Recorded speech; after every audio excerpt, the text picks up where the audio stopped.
Welcome back to Safas Unscripted. Listen, people, for a hyped up weekend of rugby, right? There was one tournament that I feel blew the other tournament out of the water, and we'll get into it. We'll start with the Six Nations, right? But I think the Six Nations was a dump this weekend, while the Super Rugby was absolutely sensational. Okay, so welcome to the panel. We got Brett Burns, Brevan Herps, and I'm Casual Bias Rugby. Boys, we'll start off with the game that we just finished watching. Obviously, this only goes out tomorrow morning. We had Italy, France. Before I even give an opinion, Brett, take the floor. Yeah, so just a quick slight acknowledgement that I called this game. I said for the last 2 weeks, actually for the whole tournament, I've said that this is my game that I'm the most excited for because I feel that the Italians can beat the French. And in my opinion, the Italians did beat the French. And I know Brevan has something to say on this game because we just spoke about it. And if I'm boiling this much, I don't even want to know how much he is. Off you go.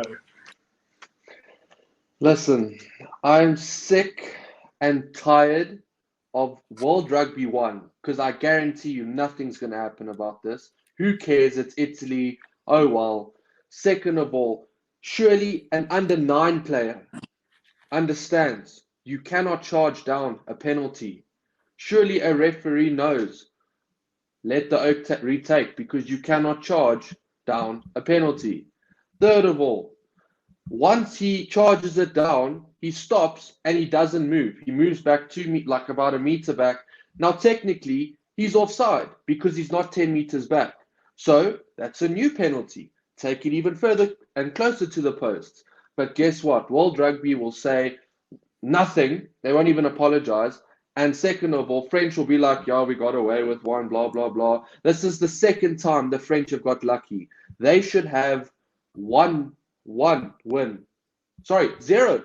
What? They lost to Ireland. They should have lost to Scotland. And they should have lost to Italy. End of story. The French are frauds. And without their superstar Antoine Dupont, the French are absolute just frauds. That's the only word I can use for them. And to add to that water boy that came on while the guy was kicking for goal, you cannot do that.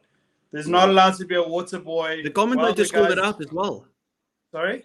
The commentators called it out as well. Exactly. Yeah, I didn't know that. My TV was on mute, but yes, that's an issue. You can't have a water boy on the field. So I literally just posted a TikTok, right? And I posed the question, and I think it's a valid question to ask, right? What is the biggest drop-off in recent rugby history? Is it Australia or is it the French after the World Cup? And I'll explain why, just quickly.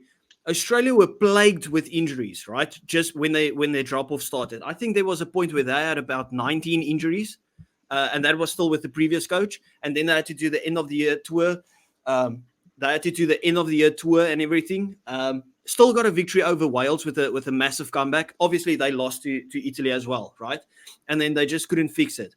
Where the French have gone from World Cup favorites, where people would see them as the best in the world, to a team that can't beat Italy, and they've only lost 2 players. Same coaching team, same world-class people in their squad that everyone talks about. I feel the French have had a bigger drop-off in a way shorter amount of time than Australia did. I agree, and I'll tell you, sorry, Brevan, I'll tell you why I agree. Because we all know that France's rugby is still considered a high level of their sport and their tourism and everything. So rugby is still considered the be-all and end-all, other than football, obviously. But Australia, I think rugby is their 9th sport. They're not really invested in it. They struggle to get sponsors. And yes, they've been world champions twice, but they still, it happened through a long period of time. And yes, France, as you said, favorites. And I wouldn't even consider them losing players because the replacements aren't bad replacements. And it's absolutely shocking that they forget how to play rugby within 5 months. Amateur errors, right? The handling errors. It's not really system errors. It's just basic rugby errors. Yeah. I mean, Antoine Dupont, if you somehow see this, probably won't. But actually, you won't. But if you do, stay with the 7 side. They're clearly a lot better. They clearly have more passion. They clearly fight for more. and they probably deserve you more. So honestly, I'm livid with that. And just one more thing on the refs, and I'm going to be done with my rant. Is this is where Casual has been 100% spot on with referees. Interview the Oaks after the game, because that is utterly ridiculous. Like, it is mind blowing that somehow has just gone unnoticed, and they've just switched it off, and it's done. It's done. And I'm just like, Italy literally would have won that game. He literally took a step back. He panicked because the guy charged down. He just quickly looks and he kicks the ball and it hits the post.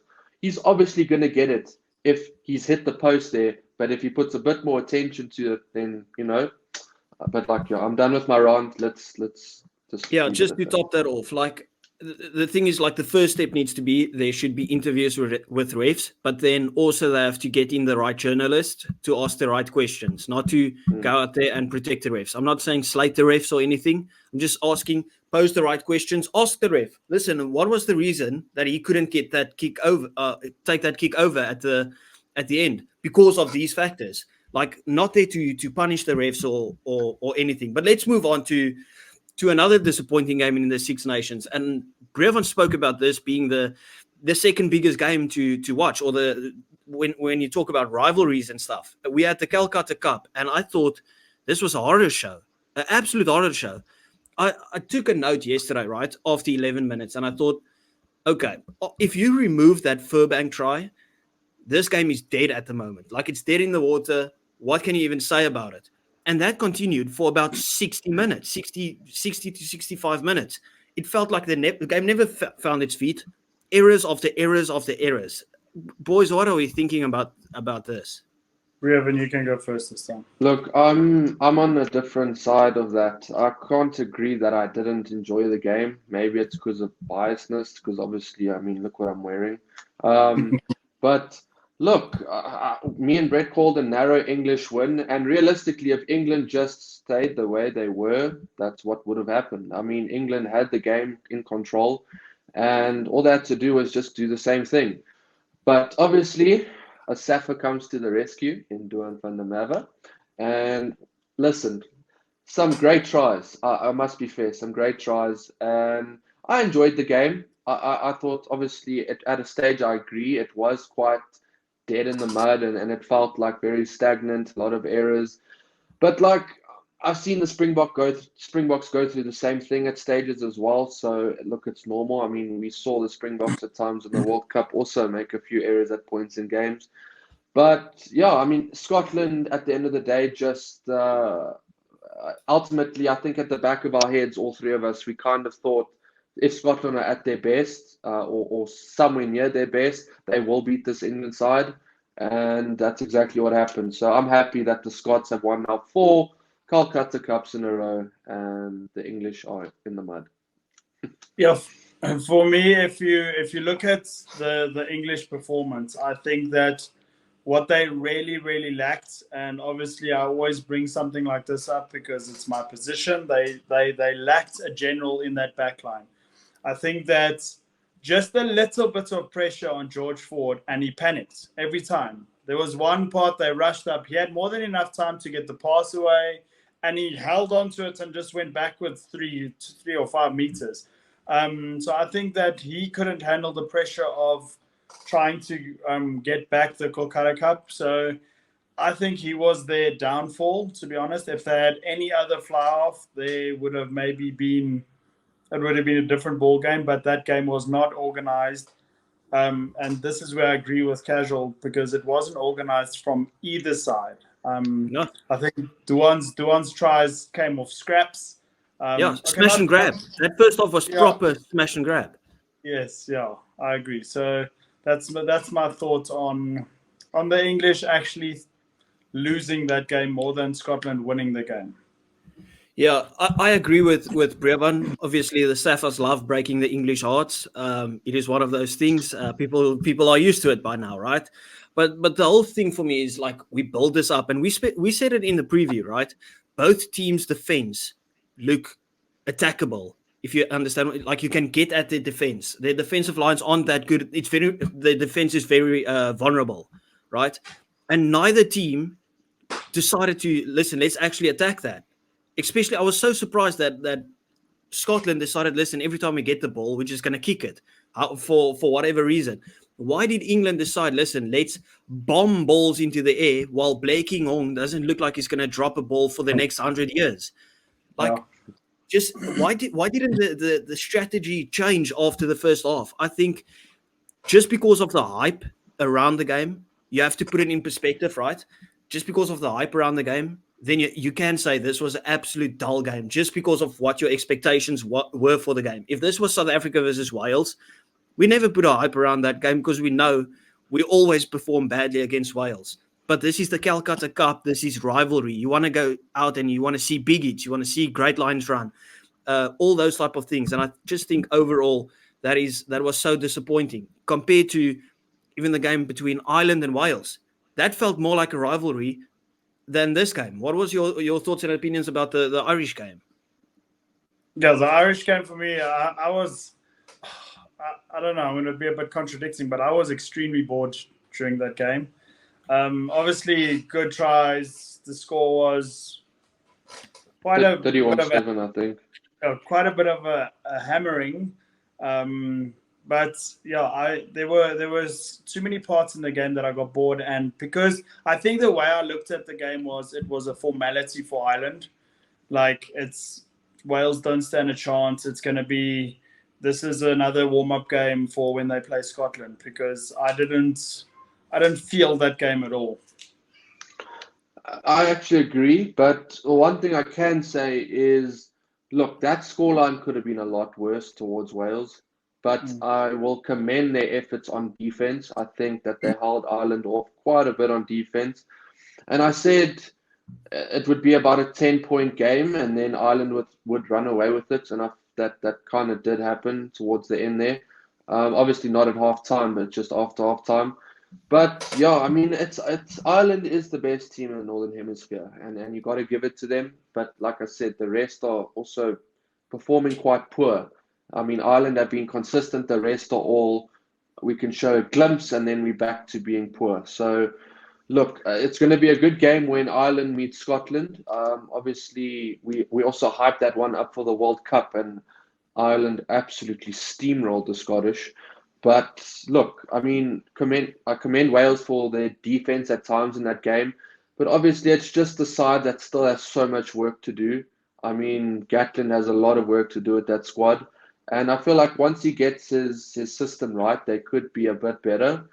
But yeah, I mean, Ireland are just on another level compared to all these teams. And it's a shame because, you want the Six Nations to be competitive by at least 3 sides, 4 sides. So yeah, I mean, it is what it is. But Ireland, again, just way better than the opposition. I agree to some degree, but I feel like we have to put a bit more respect on Wales for that game. I don't think the scoreline reflected what they deserved in that game. Maybe deserved to have 31 points put against them, but they really had Irish defending for their lives at certain points. I think the Irish defense stood up well. But Wales were on the attack for large parts of the game. I think there was like a 20-minute period right after halftime where Wales really came out and put it on the Irish. And I think that is a lot of potential that there's still to be unlocked in this Welsh team because they are still so young. You have Aaron Wainwright and Rafael, and that I think it's Alex Mann, who's been absolutely sensational for Wales. And it's a new team, new building group that they're working with. But I think there is a lot of potential in there, and I think it's going to be an interesting game when they take us on at Twickenham. But I want to build a bit of hype, right? Because we're talking about Ireland being probably at the moment first or second best team in the world, and that's going to be decided when they finally travel to South Africa. And what are our thoughts at the moment going up against Ireland? Because obviously we can't judge how the Springboks will look. But I can see we might just experiment a bit. Are we confident going into that, watching our good Ireland's playing at the moment? Look, at the end of the day, we can't comment on what the Springboks are going to do. I mean, I literally saw a report coming out that Nohamba might be plan B if the DHL Stormers are in the final. And when I look at that, no disrespect to Nohamba, I've also said he can do good things. But Springbok quality fly off, I've got to draw the limit there. That's not. No, Yeah. I'm sorry. Jacques I Dupree. can't get behind that. Literally, like, why would you not go for a specialist fly off to replace Marnie Libok if Andre Pollard might be there? Who knows? But at the end of the day, it's just we don't know what's going to happen. And if the Irish come here, I think they are beatable. Let's be honest. It's not like they are unbeatable. I mean, we see they can be beaten, but I just think the Springboks can't take it lightly. The minute they start experimenting, I mean, we saw this against Wales when they travelled here. The minute they experimented and changed too much, we lost to Wales, and that's dangerous. We can't be doing that against Ireland because they are, like I said, they are the best side in the Northern Hemisphere. How does that Springbok side look though, taking on the Irish? I don't know what Rassi's plans are because Has I feel Villy like that. retired No, from No, Springbok? he's in the lineman. Exactly. camp. Okay, so there's no chance that Nahamba gets there because we have Marnie Libok, we have Andre Pollard, we have Damon Willems that'll probably slot into that 10 jersey. And then if he can't, they'll just take Sasha, who's already in the alignment camp and everything. And 10 times the player that Nahamba is. It's all about the URC final there. That's the issue. That's the only game. The URC final, that's the same weekend as the Welsh test at Twickenham. So that's why. Yeah. So it might be because it's a friendly game. Well, it's obviously still a test match, but I mean, it doesn't impact anything.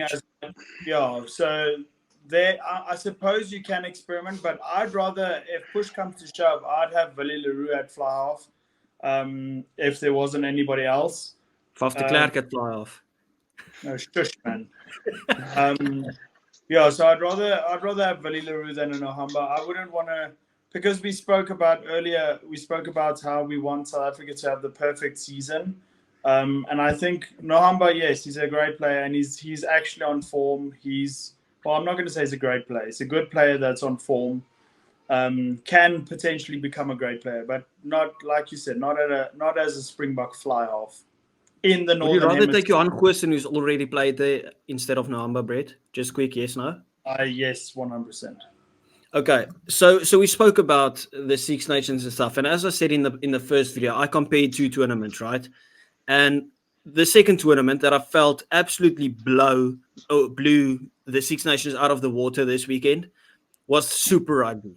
If you look at the intensity, the pace, the fluency, not even just the pace of how they run the rugby, just the pace of the game, how quick it was for the lineouts to be taken, the scrums to be taken. I thought that was one of the best watches you could possibly do. Now, I know there's a lot of attacking and running rugby, not a lot of defensive work, but it was absolutely beautiful to watch. Compare that to what we got from the Six Nations. I thought it was absolutely outstanding. Like, I would much rather watch the Super Rugby than the Six Nations, the way it's currently going.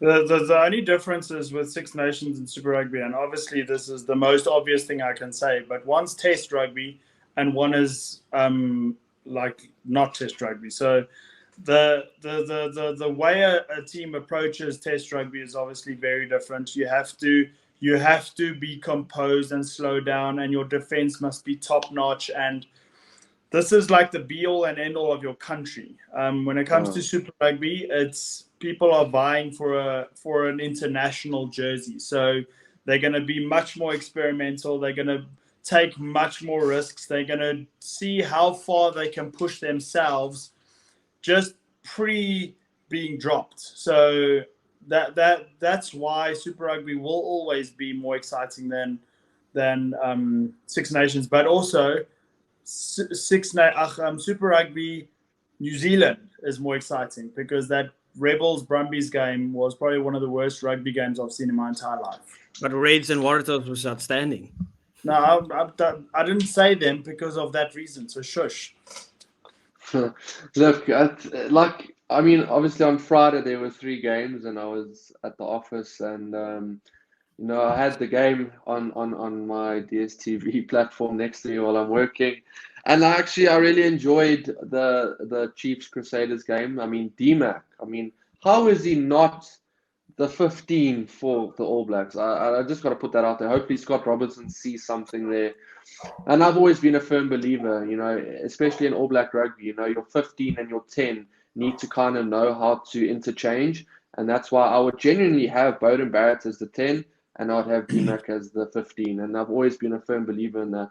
But yeah, the Super Rugby, like Brett says, for me, it's also very, you can't compare because, we've seen the Springboks go into games where, the Irish game finished 13-8, but it was when we played them in the World Cup, but it was a game that was it was good, but like you said, you defend for your life, and that's what Test rugby is. Whereas, we see it when there's derbies, South African derbies. Sometimes we can see both teams score like 30 points, and it's just an attacking fest, which is what you want to see ultimately.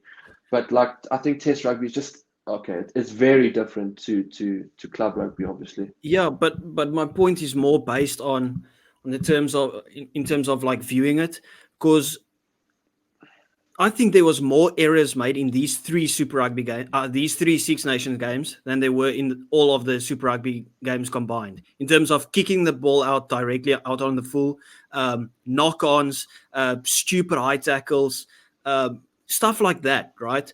Which schoolboys know how to do correctly. That is in terms of what I'm talking about, because you hardly saw anything of that in Super Rugby, and that's kind of where you expect the franchise rugby to kind of make more errors because they're trying more outlandish stuff. Super Rugby teams tried outlandish stuff and made less errors than the guys trying to keep it tight, as you guys would say. So I understand completely. Like, obviously, it's more fun to just watch running rugby and stuff when it comes to franchise rugby than international rugby. But I just think the Six Nations, with all its errors this weekend alone, has been absolutely nothing but disgraceful in my opinion. That's also the difference between the Northern Hemisphere and the Southern Hemisphere. The Northern Hemisphere think they know how to play rugby, and the Southern Hemisphere master rugby. So that's the difference. You're obviously going to see a lot more mistakes in the Northern Hemisphere because they idolize the Southern Hemisphere. So they watch Super Rugby so they can get tips. Okay, now I'm taking it too far. Okay, never mind. And I just want to add something, right? So I don't know if you guys saw, but Scott Robertson came out and said, listen, the main focus for the All Blacks will be to increase the pace of the game, to run more, and literally taking what the All Blacks do and just put it on steroids, just do it so much better. And we could see the pace of the game with the Super Rugby. Now, how do you think the All Blacks will look taking all of those things, combining it into their strongest 15? I truly think you take South Africa and the All Blacks and you say we are levels above all these Six Nations teams at the moment. Like, that is what I took from this weekend, combining all of it and just saying the South is way better. Like, it was close before the World Cup, but now we are dominating again. Easy. Look, like the comparison right now in the world of rugby is Ireland and South Africa. That's what everyone says. But literally, don't even think for a second New Zealand's going to have any of that. They're going to, if Scott Robertson implements that game plan where he wants the All Blacks to play more running rugby, keep it fast-paced, that is when the All Blacks thrive. They thrive. Smart, first 25 minutes. Literally, they just thrive with play that's open play, no set pieces, just open play, offloads, keeping the game going. That's a scary All Black side. So, look, we're going to have to be at our best, first of all, to beat Ireland. And second of all, I think more importantly, we're playing the All Blacks twice in South Africa, and they're going to come here, and they're going to come here with vengeance. Because obviously they lost the World Cup to us, and they're going to come with a coach who knows how to play a style of rugby that's attractive. So we personally have to be at our best for sure this whole year. Yeah, I'm not even a little bit concerned. I think that if a team like New Zealand wants to come to South Africa, you're gonna have to earn some respect because South Africa's world champions for a reason, and everybody always gives this praise to the All Blacks because of their history and their style of play, and they like their running rugby and their fluentness in breakdown points and stuff like that. But South Africa literally shuts everything down from every team in this World Cup, and they did for the last 5 years, if you will. So I think it's about time that teams come to South Africa and say, you know what, we're going to South Africa, we better pick up our socks and we better be at 100% our best, because a guy like Peter Steph Toy puts in 28 tackles per game. So if we think that we're going to run them ragged, we got another surprise coming. Yeah. And just to add to that, Brett, as Brevin also said, the All Blacks will be scary. They are never out of the game, right? Look at the World Cup final. We thought we were dominating. They went down to 14 men, somehow clawed their way back and really gave us a real run for our money. And the scary thing about the All Blacks team, you can see it with the Super Rugby. Just one weekend, these guys look like they want to play at the moment because they know it's a new coach. It's a new start for all of them, rejuvenated. Damian McKenzie wants that 10 jersey or that 15 jersey. Bowden Barrett wants the same thing. So they're all playing for that. While South Africa, we know that there's a couple of players that went out. So we have Daimani and stuff that want to play for that jersey. Evan Roos knows that number 8 jersey is up for grabs. So you're combining all of those where Ireland are kind of set in their ways. So it's kind of like almost the experienced Irish team going up against the 2 hungry Lions in this year for me personally. But let's end the video off by, we have to apologize. Okay, the 3 of us need to apologize because we all said Antoine Dupont wouldn't make a massive difference to that French side when it comes to the sevens. And obviously, we don't know the result of the final, the semi-final and the final just yet because it's on later. Wow. He's made a difference, boys. He's made a difference. He made a difference, yes. I stayed up. It was 2:30 or 2:45 a.m. South African time, their first game. So I stayed up just for that game. Fell asleep halfway through it, but he didn't come on at halftime. So yes, he made a difference, but I think it's got more to do with his presence in the team.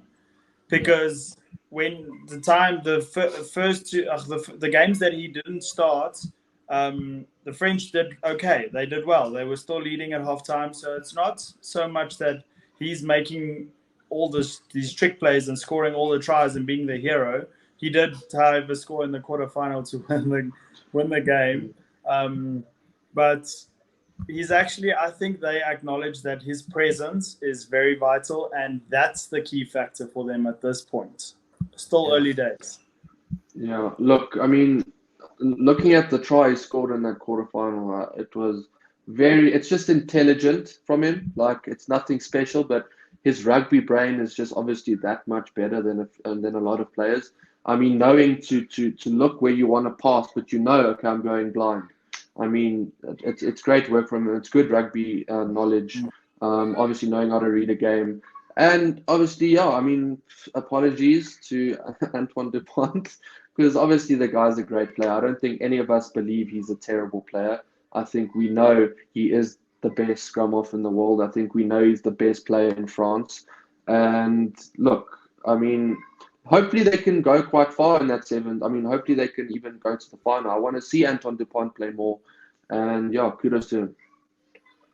Okay, so that brings us to the end of the video. If you watched it all the way till here, thank you very much for your love and support. I forgot to say that at the start of the video, but please remember to like and subscribe to the channel.